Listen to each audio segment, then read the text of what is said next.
তোমরা অনেকেই বলেছো যে ভাইয়া আমরা উচ্চারণের নিয়ম পড়ি, তবে ওইটা মনে থাকে না বা আমরা শেষের দিকে পারি না।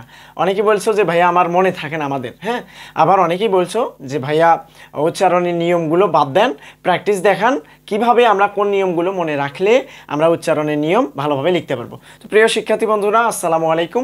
আজকের এই ভিডিওতে, সংক্ষিপ্ত ভিডিওতে আমরা আলোচনা করব উচ্চারণের নিয়ম, কিছু সহজ টেকনিক। এই টেকনিকগুলো খাটিয়ে আমরা বোর্ড কোশ্চেন সমাধান করব।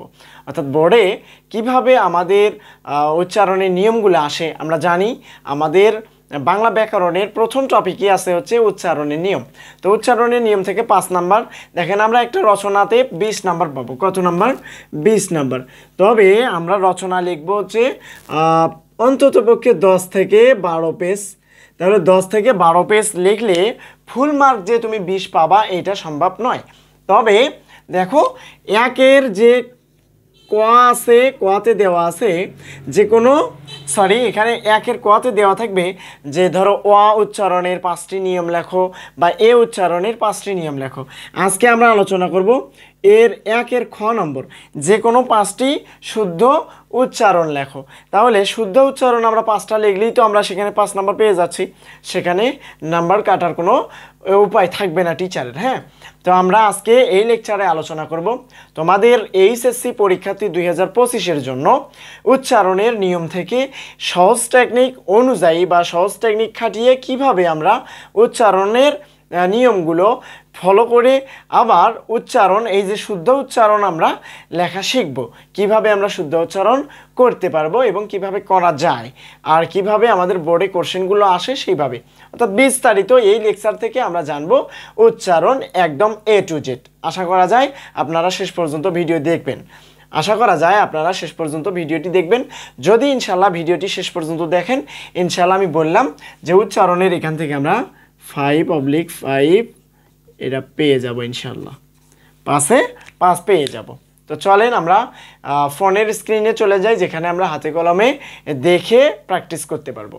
প্রিয় শিক্ষার্থী বন্ধুরা, আমরা সর্বপ্রথম দেখব আমরা যে আজকে শুদ্ধ উচ্চারণের নিয়মগুলো দেখব, তো এইটা কোন অপশনে থাকবে। এইটা সর্বপ্রথমে আমরা দেখতেছি এখানে একের প্রশ্নতে একের কতে থাকবে, এখানে প্রশ্নতে কয়ের একে থাকবে, একের কতে থাকবে কি অ উচ্চারণের 5টি নিয়ম লেখো। তাহলে আমরা এইটা নিয়মগুলো আমরা পূর্বে দেখেছি, আপনারা যারা এখনও উচ্চারণের নিয়মগুলো দেখেননি তারা অবশ্যই দেখে নেবেন। তো এখন আমরা খ নিয়মটা আজকে দেখব। আজকের ভিডিওটি হচ্ছে আমাদের খ নিয়ে। খর উত্তর কি থাকবে? কতে দেওয়া থাকবে যে কোনো 5টি শব্দের শুদ্ধ উচ্চারণ লেখো।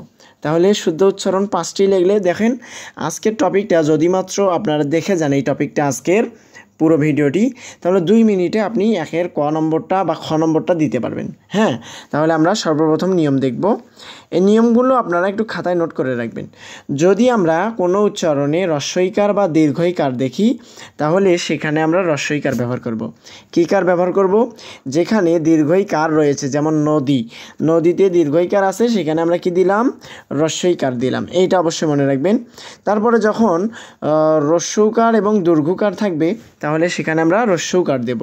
যেমন বধূতে হ্রস্বকার ছিল, আমরা দীর্ঘকার ছিল, আমরা হ্রস্বকার দিলাম।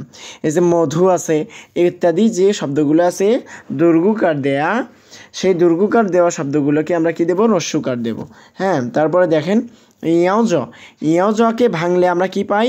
গ রেফ বা হসন্ত গ, গ হসন্ত গ বা গরেফ গ। দেখেন তো এখানে অজ্ঞ আছে, তাই না? এখানে গ ওকারও দিতে পারেন আপনারা, গ ওকারে গো, বোঝা গেছে? আপনারা গরেফ গ ওকারও গো দিতে পারেন যখন উচ্চারণ দেখবেন। এখানে আমরা গরেফ গ ওকারে গো দিয়েছি। এখন দেখেন চতুর্থ নিয়ম, ক্ষীয় ভাঙলে কি পাওয়া যায়? ক্ষীয়কে আমরা ভাঙলে, আমরা টাইপিং যখন করি ক যোগ মূর্ধন্য ষ, এইটা ছিল না, এইটা সমান সমান আমরা কি জানি? ক্ষীয়, তাই না? তাহলে আমরা এখন আজকের নিয়মে আমরা দেখব করেফ খওকারে খো। দেখেন এখানে খওকারে খো, করেফ খওকারে খো, এটা অবশ্যই মনে রাখবেন। যেমন এই যে এখানে আমরা দিয়েছি করেফ খওকারে খো। আশা করা যায় বোঝাতে পারতেছি, হ্যাঁ। এগুলো একটু আপনারা এই যে খাতায় নোট করে রাখবেন। এখন দেখেন বর্গীয় জ এবং অন্ত্যেষ্ঠ জ এই দুইটা থাকলে কি হবে? বর্গীয় জ হবে। দেখেন এখানে সজ্জাতে ছিল জয় জ ফেলা, তাহলে সেখানে আমাদের কোন জ এসেছে? এখানে বর্গীয় জ এসেছে। এখন দেখেন মূর্ধন্য ষ, তারপরে এসেছিল তালবস্য এবং দন্তস্ব। তালবস্য, মূর্ধন্য ষ, দন্ত স। তাহলে এই তিনটা স থাকলে মূর্ধন্য ষ এটা তালবস্য হবে। তাহলে মূর্ধন্য ষ দন্তস্ব উঠে গিয়ে তালবস্য হবে। দেখেন বিশ্বাসে দুইটাতে দুইটা স ছিল, একটাতে ছিল তালবস্য আর একটা দন্তস্ব, তাহলে দুইটাই কি হয়ে গেছে? তালবস্য হয়ে গেছে। এরপরের নিয়ম, তালবস্য মূর্ধন্য ষ দন্তস্বর পরে যদি রি বাকি থাকে, র ফেলা থাকে, তাহলে কি হবে? দন্তস্ব হবে। কি স? দন্তস্ব। যেমন শ্র, শয় র ফেলা ওকার, এইটা বিসর্গ, তাই না? বিসর্গ দেখব, বিসর্গ থাকলে পরের বর্ণকে দ্বিত্ব হয়। যেমন আমরা যদি দু বিসর্গ খ লিখি, তাহলে এই খটা পরে যে খটা দেখেন এখানে পরে যে খটা, সেই খটা দুইবার উচ্চারণ হবে। কয়বার? এই খটা দুইবার উচ্চারণ হবে। তাহলে যুক্ত বা এখানে কি আছে? বিসর্গ যদি থাকে তাহলে বিসর্গর পরের অক্ষরটা কি হয়? দুইবার উচ্চারণ হয়। আমরা পরের নিয়মে চলে যাব। চলেন আমরা নেক্সট দেখি। দন্তন্য এবং মূর্ধন্য, দন্তন্য এবং মূর্ধন্য যদি থাকে তাহলে দন্তন্য হয়। যেমন অরুণে ছিল এখানে মূর্ধন্য হতো, এখানে দন্তন্য হয়ে গেছে। হ্যাঁ, দেখেন 10 নম্বর নিয়ম, হয় বয় যদি থাকে তাহলে উচ্চারণ হবে ও আর ভ, ওফ। তাহলে জয়শিকারের জি, হয় বয়, তাহলে হয় বয় থাকলে কি হবে? ও আর ভ হবে, তাহলে জেহোভা। দেখেন এখানে অনিঃসং ছিল, অনিঃসং থাকলে উ হয়, অনিঃসং থাকলে কি হয়? উ হয়। যেমন রঙে অনিঃসং ছিল, র অনিঃসং, এইটাতে উ হয়ে গেছে, বোঝা গেছে? হ্যাঁ, দেখেন তয় তয় থাকলে তরেফ তয় তয় ওকার, তরেফ তয়কারে তরেফ তয় তয় ওকার। যেমন সাইকারের সা, তয় তয় ছাত্র, এখানে সাইকারের ছাত্র সাত, তয়ের ফেলা ওকার। তাহলে তয় তয় থাকলে কি হবে? তরেফ তয় তয় ওকার। তারপরে দেখব আমরা শুরুতে যদি রি থাকে, এই যে রি থাকে, তাহলে প্রথমে কি হবে? রয় ঋষি, রি হবে। হ্যাঁ, এখন আমরা সর্বপ্রথম এখন থেকে আমরা উচ্চারণ দেখা শুরু করব ইনশাআল্লাহ। দেখেন আমরা দেখব সর্বপ্রথম ঢাকা বোর্ড। ঢাকা বোর্ডে দেখেন এখানে দেওয়া আছে অতীত, কি আছে? সরিয়া, তয় রস্যি আর ত, অতীত। তাহলে এই অতীতটার যদি আমরা শুদ্ধ উচ্চারণ দেখি, তাহলে আমরা এখানে একটা নিয়ম পাবো, বাক্যের প্রথমে সরিয়া। দেখেন তো বাক্যের প্রথমে সরিয়া না? বাক্যের প্রথমে সরিয়া, এরপরে স্বরে আ, রস্বই দীর্ঘই, রস্বও দীর্ঘও থাকলে সরিয়াটা, বাক্যের প্রথমে সরিয়াটা ও উচ্চারণ হবে।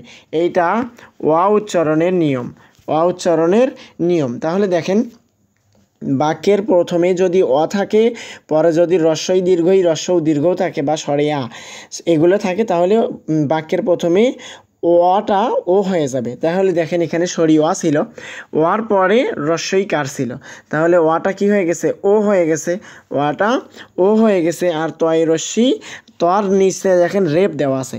এখন আপনারা অবশ্যই উচ্চারণের সময় এই নিয়মটি মনে রাখবেন, যে বর্ণটি বাক্যের শেষে যদি কোনো বর্ণ কোনো কারহীন অবস্থায় থাকে, কি অবস্থায়? কারহীন। যেমন আকার, ঋষিকার, দীর্ঘিকার, হ্রস্বকার, দীর্ঘকার, এগুলো হীন যদি কোনো একটা শব্দ থাকে বা অক্ষর থাকে, সেগুলোর নিচে কি দেব? হসন্ত দেব। হসন্ত দিলে আমরা অবশ্যই জানি প্রতিটা শব্দের সঙ্গে কি যুক্ত আছে? সরি অ যুক্ত আছে। কি যুক্ত? সরি অ। তাহলে দেখেন তো অতীত হতো না এটার উচ্চারণ? অতীত। তাহলে অতীত যেন না হয় সেই জন্য আমরা কি দিছি? হসন্ত দিছি। আমরা নেক্সটে চলে যাব। এখানে আমরা সরি অটা ও হয়ে গেছে। দেখেন আমরা উচ্চারণ করি, এইটা কি বলেন তো? অতীত বলি না, এটা অতীত, অতীত বলি, কিন্তু আমরা সঠিক উচ্চারণ বলি অতীত, অতীত, অতীত, তবে লিখছি হচ্ছে অতীত। দেখেন অদ্বিতীয়, কি? অদ্বিতীয়। এখন দেখেন আমরা ওই প্রথমে নিয়ম, বাক্যের প্রথমে সরিয় অ, তারপরে রস্বইকার, তাহলে বাক্যের প্রথমের অটা কি হয়ে যাবে, ও হয়ে যাবে, তাহলে ও লিখলাম। এখন দেখেন এখানে ব ফলার নিয়ম আছে। কি ফলা? ব ফলা। ব ফলা হচ্ছে বাক্যের প্রথমে এবং শব্দের সঙ্গে যুক্ত থাকলে, বাক্যের প্রথমে এবং শব্দের সঙ্গে যুক্ত থাকলে উচ্চারণ হবে না, তবে বাক্যের মাঝে। তাহলে দেখেন তো এখানে সরিয়ার মাঝে না এবং দীর্ঘিকারের মাঝে, তাহলে বাক্যের মাঝে যদি বফালা যুক্ত থাকে তাহলে ওই বফালার উচ্চারণ হবে না, তবে বফালা যুক্ত যার সঙ্গে আছে সেই শব্দটা দুইবার উচ্চারণ হবে। তাহলে দেখেন ও আর দ, ওদ, দয় শিকার দি, তাহলে দর সঙ্গে বফালা যুক্ত ছিল, দটা কয়বার উচ্চারণ হয়েছে? দুইবার। অবশ্যই মনে রাখবেন যেইটাই দুইবার উচ্চারণ হবে প্রথমটার সঙ্গে হসন্ত ব্যবহার করতে হবে। এখানে আমরা তাই করছি, হসন্ত ব্যবহার করছি। তাহলে ও আর দ, ওদ, দয় শিকারের দি, তয় শিকারের তি, অন্তিস্ত। আমরা তৎ রস্বইকার কেন দিলাম? এখানে দীর্ঘইকার ছিল। আমরা প্রথমে নিয়মগুলো দেখেছিলাম যে রস্বইকার দীর্ঘইকার থাকলে রস্বইকার হবে, তারপরে রস্যুকার দীর্ঘকার থাকলে রস্যুকার হবে। এখন দেখেন অন্তিস্ততে ওকার হলো কেন? এটা উচ্চারণের ক্ষেত্রে দেখেন অদ্বিতি ও বলি না, অদ্বিতি ও, অন্তিস্ত অকারে ও। এখন আমরা পরের নিয়মে চলে যাব। অদ্য কি? সরি অ, দয়জা ফেলা, অদ্য। তাহলে এইটা আমরা কি বলি? অদ্য বলি না, এটা কি অদ্য বলি? সরি অ, অদ্য বলি না, আমরা কি বলি? অদ্য বলি। তাহলে এইটা দেখেন চট্টগ্রাম বোর্ডে এসেছিল 19 সালে। তাহলে ওটা লিখলাম। এখন দেখেন জফলা, জফলা যদি বাক্যের শেষে থাকে, আবার মনে রাখবেন জফলা যদি বাক্যের শেষে থাকে তাহলে জফলার উচ্চারণ হবে না, তবে জফলা যুক্ত শব্দ দুইবার উচ্চারণ হবে। তাহলে ও আর দ, ওদ, দকারে দো, ওদ্দ। তাহলে দেখেন তো আমরা যদিও ও আর দ, ও দকারে দো ছোটো বাচ্চাদের মতো উচ্চারণ করছি, তবুও কি আসছে? আমাদের সঠিক উচ্চারণ ওদ্দই আসছে। ও আর দ, ও দকারে দো। হ্যাঁ, আশা করা যায় বোঝাতে পারতেছি। পরে দেখব আমরা অকৃতজ্ঞ। তাহলে সরি অক্রি, এখানে কোনো সূত্র নাই, তবে আমরা জয়াওকে ভাঙলে কি পাওয়া যায়? গরেফ গৌকারে গো, গ রেফ যোগ গৌকারে গো, সেইটাই শুধুমাত্র কাজে লাগাইছি। দেখেন সরিয় কয় রি, ত গয় রেফ গৌকারে গো। কেন প্রথমটাতে রেফ হলো? যেই শব্দটা দুইবার হবে সেই শব্দটাতে কি দিতে হবে? হসন্ত দিতে হবে। আর আপনারা যখন টাইপিং করছেন তারা অবশ্যই বোঝেন, যারা টাইপিং চেনেন বা টাইপিং করেন তারা অবশ্যই জানেন হসন্ত দিলে দুইটা শব্দ একত্র হয়ে যায়, চম্বুকের মতো। বোঝা গেছে? এখন আশা করা যায় এটা বোঝাতে পারছি। পরে দেখি আমরা সরিয় যুক্তক্ষ, সরিয়া বা ক্ষীয়, সরিয়া ক্ষীয় কি হয়? অক্ষ হয়। এটা রাজশাহী বোর্ড 2017 আসছে। তাহলে আপনারা ক্ষীয়ের নিয়মটা অবশ্যই মনে রাখবেন। ক্ষীয়টা ভাঙলে পাওয়া যায় করেফ খওকারে খো, করেফ খওকারে খো। আর এখানে সরিয়ার একটা নিয়ম আছে যে আদ্যয়ের পরে যদি ক্ষীয় থাকে তাহলে আদ্যটার উচ্চারণ ও হবে। আর আপনারা অবশ্যই জানেন আদ্য কি? আদ্য অ হচ্ছে বাক্যের প্রথমে অ, বাক্যের প্রথমে অ এবং পরে যদি ক্ষীয় থাকে তাহলে অটার উচ্চারণ ও হয়ে যায়। আশা করা যায় এটা বুঝতে পারছো। পরে আমরা দেখব অধ্যক্ষ কি? আমরা অধ্যক্ষ পড়ব। তাহলে এইটার প্রথমে শোনেন সরি অর উচ্চারণের নিয়ম আছে। তাহলে আদ্য অয়ের পরে যদি জফলা যুক্ত থাকে, আদ্য অয়ের পরে যদি জফলা যুক্ত থাকে তাহলে আদ্য অয়ের উচ্চারণ কি হবে? ও হয়ে যাবে। তাহলে আদ্য অটার উচ্চারণ ও হয়ে গেছে, দেখতেই পারতেছেন ও হয়ে গেছে। তারপরে আমরা দেখব জফলার নিয়ম। জফলা যুক্ত শব্দ দেখেন, জফলা যদি বাক্যের মাঝে যায়, বাক্যের মাঝে যদি জফলা যুক্ত যায় তাহলে কি হবে? সেই শব্দটা দুইবার উচ্চারণ হবে, শুধুমাত্র ধর সঙ্গে ব্যতীত। ধর সঙ্গে যদি জফলা যুক্ত থাকে তাহলে সেইটা সমান সমান হবে দ যোগ ধকারে ধো। তাহলে দেখেন ও আর দ, ওদ, ধকারে ধো কি হয়? অধ্য। আর ক্ষীয় ভাঙলে আমরা কি পাই? খরেফ খওকারে খো, তাহলে অধ্যক্ষ। আমরা বানান করি তো একটু, এইটা আপনারা আমার সঙ্গে বানান করেন। ও আর দ, ওদ, ধকারে ধো আর ধোক, খওকারে খো, অধ্যক্ষ। পরে আমরা যাব অত্যাচারে। কিসে? অত্যাচার। তাহলে দেখেন অত্যাচারে সর্বপ্রথম আমরা অর উচ্চারণের নিয়ম পড়ব। অ, তাহলে বাক্যের প্রথমে যদি ওয়া থাকে, পরে যদি জফলা থাকে তাহলে আদ্য অটার উচ্চারণ ও হয়ে যায়। এবং জফলাযুক্ত শব্দ যদি কি থাকে, মাঝে যদি জফলাযুক্ত থাকে তাহলে সেই শব্দটা দুইবার উচ্চারণ হবে। তাহলে ও আর ত, ওত তাইকারে তা, অত্যা চাইকারে চার র, অত্যাচার। সরি, আমরা একটু দেখি অত্যাচার। তাহলে তটা দুইবার উচ্চারণ হয়েছে কেন? বাক্যের মাঝে কি ছিল? বাক্যের মাঝে জফলা যুক্ত ছিল। এরপরে আমরা দেখব অধ্যাপক। তাহলে দেখেন তো আমরা এটা কি বলি? অধ্যাপক বলি না, আমরা কি অধ্যাপক বলি না অধ্যাপক বলি? তাহলে বাক্যের প্রথমে ওয়ার পরে জফলা ছিল, তাহলে বাক্যের প্রথমে অ থাকলে বাক্যের প্রথমের অটা ও হয়ে যায়, তাহলে ও হয়ে গেল। আর জফলা যুক্ত শব্দ যদি ধর সঙ্গে থাকে তাহলে সেইটা সমান সমান দ রেফ ধকারে ধো। এখানে ধকারে ধো না হয়ে ধা হয়ে গেছে, কারণ এখানে অধা ছিল, তাই না? ও আর দ, ওদ ধাইকারে ধা, অধ্যা পহকারে পো আর ক, অধ্যাপক। পরে আমরা দেখব অসীম। দেখেন তো আমরা কি বলি? অসীম। এখানে দেখেন আমরা এখানে কিন্তু হসন্ত ব্যবহার করা লাগবে। হ্যাঁ, হসন্তটা দেওয়া হয়নি, এটা আপনারা হসন্ত দিবেন।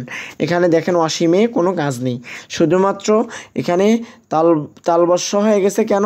আমরা জানি দন্তস্ব মূর্ধন্যস্ব তালবস্য থাকলে কি হয়? তালবস্য হয়। এবং বাক্যের শেষে যদি কারহীন অবস্থায় কোনো অক্ষর থাকে তাহলে সেখানে হসন্ত দিতে হয়।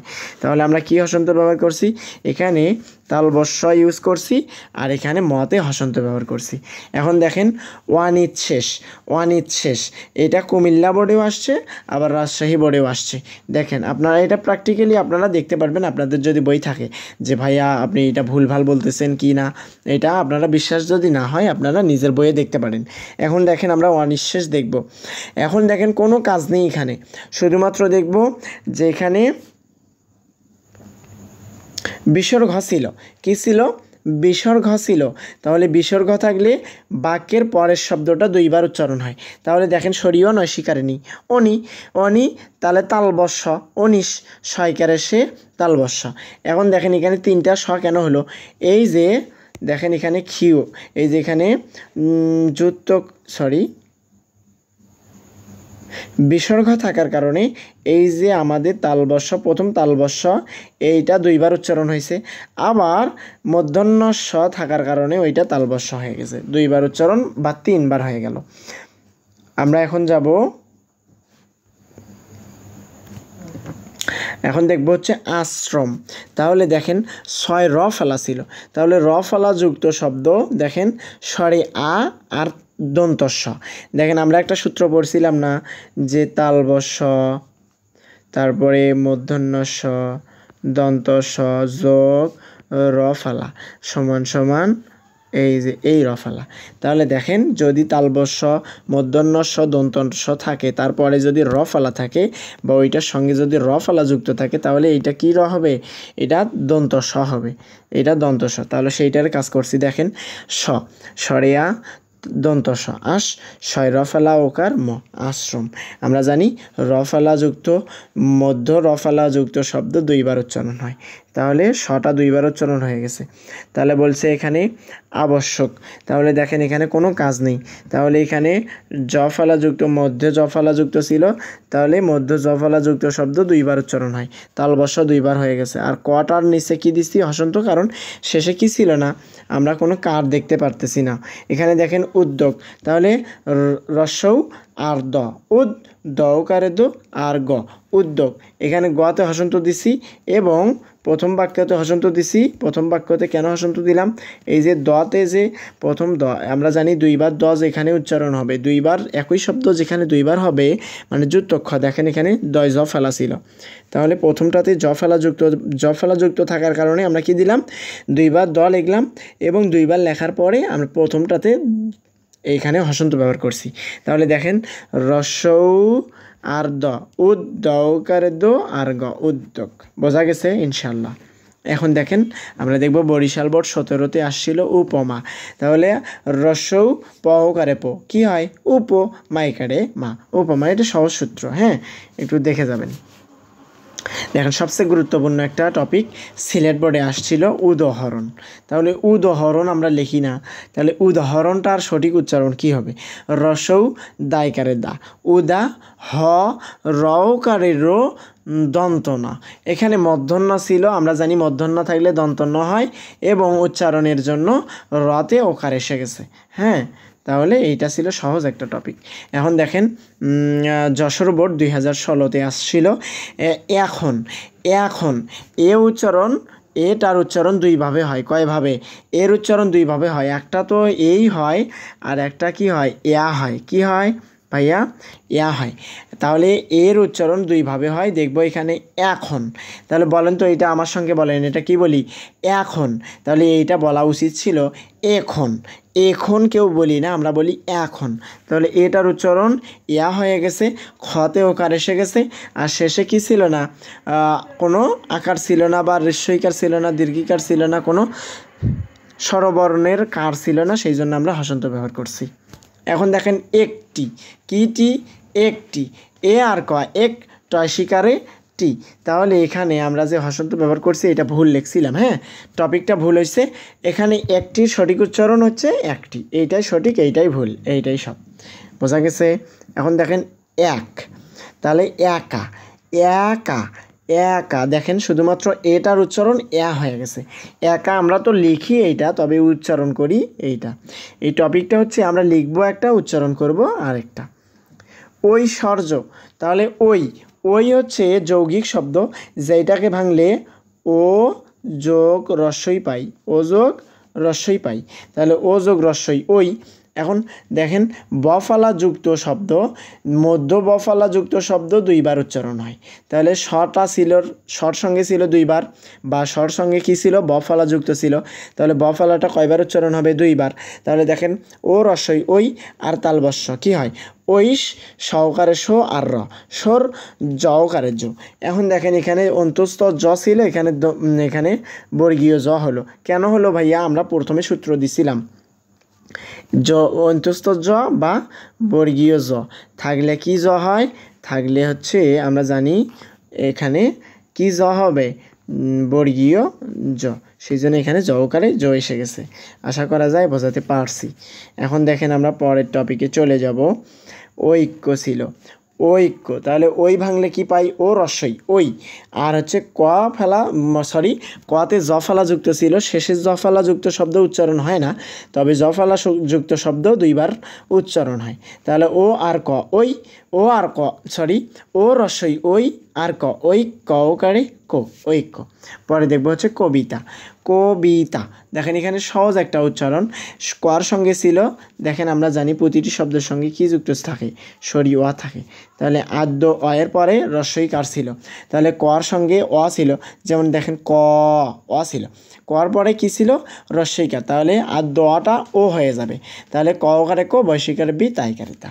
এখন দেখেন কক্ষ, শুধুমাত্র এখানে কটা হচ্ছে আদ্য অ ছিল, কর সঙ্গে কী ছিল? অ ছিল। আদ্য অয়ের পরে যদি ক্ষীয় থাকে তাহলে আদ্য অয়ের উচ্চারণ ও হয়ে যাবে, এবং ক্ষীয়কে ভাঙলে করে খ করে খোপাই। এইটাই ছিল আমাদের এইটা টপিক। এখন দেখেন খাদ্য, তাহলে খা অবশ্যই ঠিক আছে। জফলাযুক্ত যদি বাক্যের শেষে যায়, তাহলে জফলাযুক্ত যদি বাক্যের শেষে যায় তাহলে জফলাযুক্ত শব্দের উচ্চারণ হবে না, সরি, জফলার উচ্চারণ হবে না, তবে জফলাযুক্ত শব্দ দুইবার উচ্চারণ হবে। এই নিয়মগুলো যে আমি পড়তেছি, আপনারা প্রশ্ন করতে পারেন যে ভাইয়া এই নিয়মগুলো কই পাইলেন? আমি এর পূর্বে লেকচারগুলোতে শুধুমাত্র একটা নিয়মই নয়, আমি আপনাদের সাজেশন দিয়েছিলাম সরিয়া, তারপরে এ, ব ফলা, ম ফলা এবং জ ফলা, এখানে র ফলাও থাকতে পারে। এই সাতটা এখানে সাতটা দিয়েছিলাম। এই সাতটা বা ছয়টা যদি আপনারা পড়েন, এই পড়লেই আপনারা উচ্চারণের নিয়মগুলো আমাকে আর পড়ার লাগতো না। আপনারা আমার ভিডিও দেওয়া আছে অনেক সহজ করে, যে সহজ মনে রাখার টেকনিক করে দেওয়া আছে। যদি আপনারা ভিডিওগুলো দেখেন তাহলে এই টপিকগুলো নিয়ে আর কোনো অপশন থাকতো না বা কোনো সমস্যা থাকতো না। হ্যাঁ, আপনারা একটু দেখে নেবেন যদি আপনাদের কোনো সমস্যা না হয়। গ্রীষ্ম, এখন দেখেন গ্রীষ্ম বলি আমরা উচ্চারণের সময়, এটা আসলে উচ্চারণ কি হবে? গ্রীষ্ম। লিখিত ম, দেখেন বাক্যের শেষে যদি ম থাকে, বাক্যের শেষে যদি ম থাকে তাহলে মর উচ্চারণ হবে না। তাহলে মর উচ্চারণ না হলে কি হবে, যে মফালা যুক্তটা একটা শব্দের সঙ্গে তো মফালা যুক্ত ছিল, ওই শব্দটা দুইবার উচ্চারণ হবে। এখানে মূর্ধন্য ষ ছিল, আমরা জানি দন্ত স মূর্ধন্য ষ তালবস্য থাকলে কি স হয়, তালবস্য হয়। সহজ সূত্র আপনারা একটু দেখবেন। গণিত, তাহলে এখানে সহজ সূত্র, গর সঙ্গে ওয়া ছিল এবং পরে কি ছিল, নতে রস্বইকার ছিল। তাহলে এখানে গতে ওকার এসে গেছে, আর তর নিচে হসন্ত কেন ব্যবহার করলাম, আমরা কি জানি ভাইয়া, আমরা জানি যে যেই শব্দতে বা যেই অক্ষরেতে স্বরবর্ণের কার নেই, সেই ব্যঞ্জন বা সেই স্বরবর্ণে কি দিব, আমরা হসন্ত দিব। চিহ্ন বা চিহ্নিত, তাহলে দেখেন চয় শিকারে চি আর ন, চিন হয় শিকারে হি ত ওকারে তো, চিহ্নিত, ছোট বাচ্চার মতো উচ্চারণ। চলন্ত, চ লকারে লো আর দন্ত ন, চলন ত ওকারে তো, মানে যুক্ত বর্ণটা শুধুমাত্র ভাঙছি আর এখানে ত ওকারে তো দিয়েছি। চিহ্ন, আবার চয় শিকারে চি দন্ত ন, চিহ্ন ওকারে হ, চিহ্ন। ছাত্র, আমরা জানি তয় তয় ভাঙলে কি পাই, তয় তয় ভাঙলে পাই ত রেফ তয় তয় ওকার, এইটা আমরা দেখেছি সূত্রতেই। জয়ধ্বনি, জ অন্তিস তকারে ও আর দ, জয়ত ধকারে ধ নৈশিকারে নি, জয়ধ্বনি। তটিনি, তকারে টো টয়শিকারে টি নৈশিনী, তটিনি। এখন দেখেন দায়িত্ব, তাহলে বফালা যুক্ত শব্দ ছিল শেষেরটা।